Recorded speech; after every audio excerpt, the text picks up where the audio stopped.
اللہ یہ میرے ساتھ کیا ہو رہا ہے؟ اس دنیا میں سب سے بہترین شخص وہی ہے جس کو اس بات کی سمجھ آ جائے کہ میرا اللہ اس کائنات کی ہر چیز پر قادر ہے، میرا اللہ غفور الرحیم ہے۔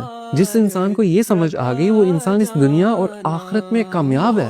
ایک دفعہ آپ صلی اللہ علیہ وسلم کی محفل میں ایک بدو آ گیا۔ اس زمانے میں بدو ان لوگوں کو کہا جاتا تھا جو جاہل تھے۔ جب وہ شخص آپ صلی اللہ علیہ وسلم کی محفل میں آیا تو اس نے پوچھا کہ آپ صلی اللہ علیہ وسلم آخرت میں حساب کتاب کون کرے گا؟ تو آپ صلی اللہ علیہ وسلم نے فرمایا کہ آخرت میں تو حساب کتاب اللہ کریں گے۔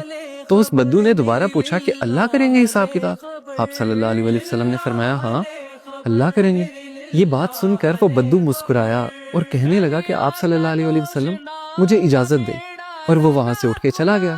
اب کچھ صحابہ جو اس محفل میں بیٹھے ہوئے تھے ان کو اس بات کی سمجھ نہیں آئی۔ وہ اٹھے اور انہوں نے اس بدو کا پیچھا کیا اور اس سے جا کے پوچھا تم آپ صلی اللہ علیہ وسلم کی محفل میں آئے ہو، تم نے سوال کیا ہے کہ آخرت میں حساب کتاب کون کرے گا؟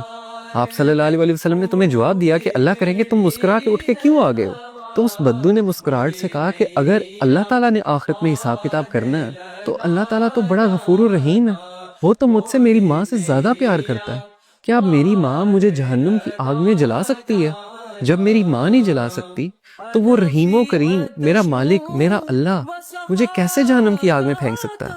تو وہ صحابہ آئے آپ صلی اللہ علیہ وسلم کے پاس اور بولا کہ آپ صلی اللہ علیہ وسلم اس طرح ہم اس بدو کے پیچھے گئے تھے، اس نے یہ بات کی ہے کہ اللہ تو بڑا رحیم ہے۔